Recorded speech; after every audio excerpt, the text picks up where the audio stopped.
Assalamualaikum warahmatullahi wabarakatuh. Alhamdulillah. Alhamdulillahi rabbil alamin. Wassalatu wassalamu ala sayyidina wa maulana Muhammadin wa ala alihi wa ashabihi wa man tabi'ahum bi ihsanin ila yaumiddin. Wa ba'du. Para pemirsa LDNO TV Puntang yang dirahmati oleh Allah Subhanahu wa taala.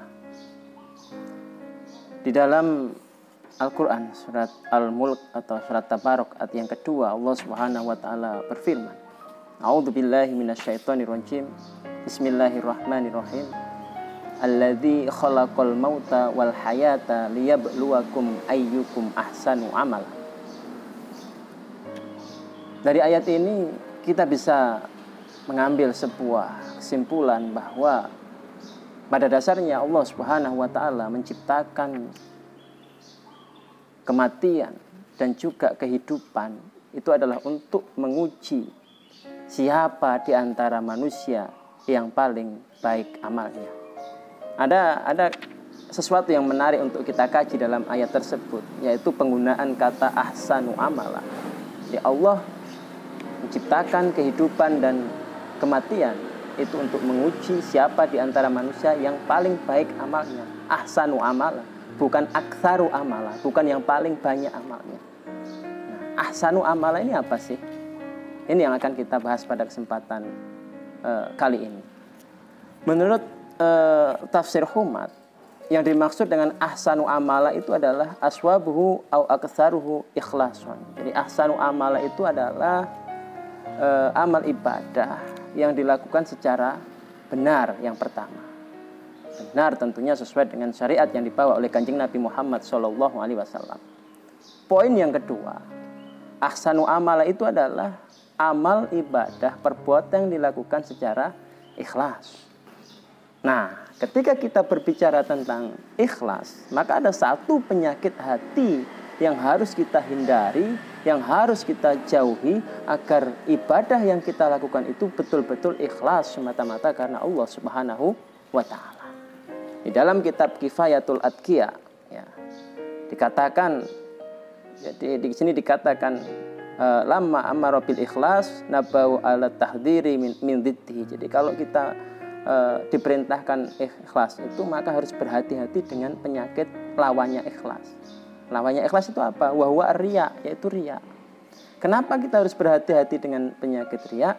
Li'annahu min a'dhamil mahlukat. Jadi riya itu adalah sebesar-besarnya perbuatan yang merusak. Ya, wajtanib riya'an muhbitan li ibadatik. Dan hatilah kalian, jauhi riya. Kenapa? Karena riya itu bisa muhbitan li ibadatik, merusak ibadah kita, menghapuskan pahala-pahala dari amal ibadah yang kita lakukan. Nah, sekarang apa sih riya itu? Apakah riya itu sama dengan pamer? Nah, ini yang juga perlu kita bahas. Riya itu berbeda dengan pamer. Pamer kalau kita cari di dalam kitab ini ya nggak ada. Pamer itu kan dari bahasa Indonesia, maka mencarinya harus dari referensi bahasa Indonesia, yaitu dalam Kamus Besar Bahasa Indonesia dikatakan pamer itu adalah menunjukkan sesuatu yang dimiliki kepada orang lain dengan maksud untuk memperlihatkan kelebihan atau menyombongkan diri. Itu pamer. Itu tujuannya menyombongkan diri. Contohnya Kang Jo punya motor baru. Di setiap 5 meter itu klaksonnya dibunyikan, tit, tit, persis kayak tukang sayur. Nah, itu contohnya pamer. Kenapa dia bunyikan itu klakson motor? Ya, agar tetangganya tahu bahwa dia punya motor baru. Menyombongkan, menunjukkan sesuatu yang dia miliki. Tapi kalau riya, definisi riya itu menurut kitab Kifayatul Adqiya di sini dikatakan, i'lam anna makna riya tolabul manzilata wa ta'dima intan nas bi amalil akhirah. Jadi riya itu adalah mengerjakan perbuatan atau ibadah ya, yang harusnya perbuatan tersebut bernilai akhirat, tapi dia kerjakan dengan tujuan untuk tolabul manzilata wa ta'dima indan nas, yaitu mencari kedudukan dan mencari kemuliaan di sisi manusia. Ya, contoh, ada orang nyumbang karpet untuk masjid atau musola, itu kan bagus. Kenapa? Itu kan perbuatan yang kalau kita lihat kasat mata kan ibadah, pasti ibadah itu bernilai akhirat. Tapi kalau nyumbangnya karena dia pengen mendapatkan kedudukan misalkan, ya, nyumbangnya pengen dapat sesuatu dari manusia, ya, nyumbang karpet supaya dipilih jadi ketua RT misalkan, itu jelas riya. Karena dia melakukan ibadah tujuannya adalah untuk tolabul manzilatah wa ta'dhima indan nas. Maka kita harus berhati-hati dalam setiap amal ibadah kita agar terhindar dari sifat riya ini.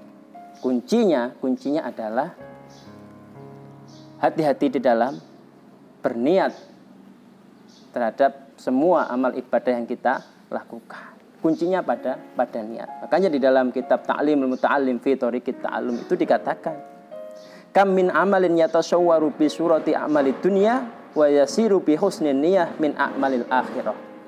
Jadi banyak sekali perbuatan-perbuatan yang kalau kita lihat secara kasat mata, itu perbuatan tersebut bernilai dunia. Tapi karena baiknya niat yang ada di dalam hati, perbuatan tersebut menjadi perbuatan yang bernilai akhirat, berpahala di sisi Allah Subhanahu wa ta'ala. Contohnya makan dan minum. Makan minum itu adalah perbuatan yang bersifat dunia. Tapi kalau kita makan, kita minum, kita niatkan agar kita kuat beribadah, kita kuat sholat, kita kuat baca Quran, maka makan dan minum kita itu bernilai akhirat, dicatat sebagai ibadah oleh Allah Subhanahu wa ta'ala. Akan tetapi sebaliknya, wa kam min amalin yatashawwaru bi surati amalil akhirah thumma yasiru min a'malid dunya bisu'in niyah. Ini banyak sekali perbuatan-perbuatan yang seolah-olah kita lihat secara kasat mata itu bernilai akhirat, tapi karena jeleknya niat yang ada di dalam hati, maka perbuatan tersebut hanya bersifat duniawi. Artinya tidak mendapatkan apa-apa di sisi Allah Subhanahu wa ta'ala. Maka berhati-hati. Jangan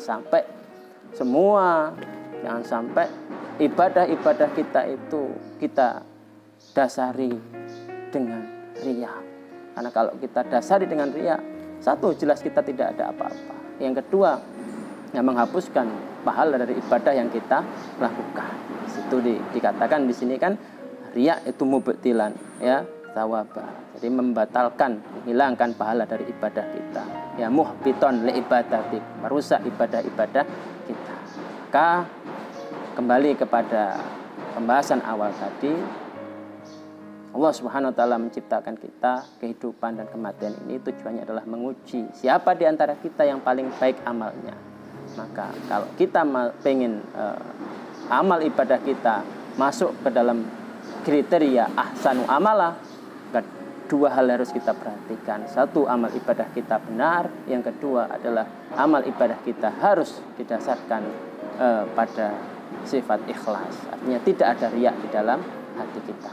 Mudah-mudahan sedikit yang saya sampaikan bisa membawa manfaat, khususnya bagi diri pribadi saya sendiri dan umumnya kepada para pemirsa semuanya. Terima kasih.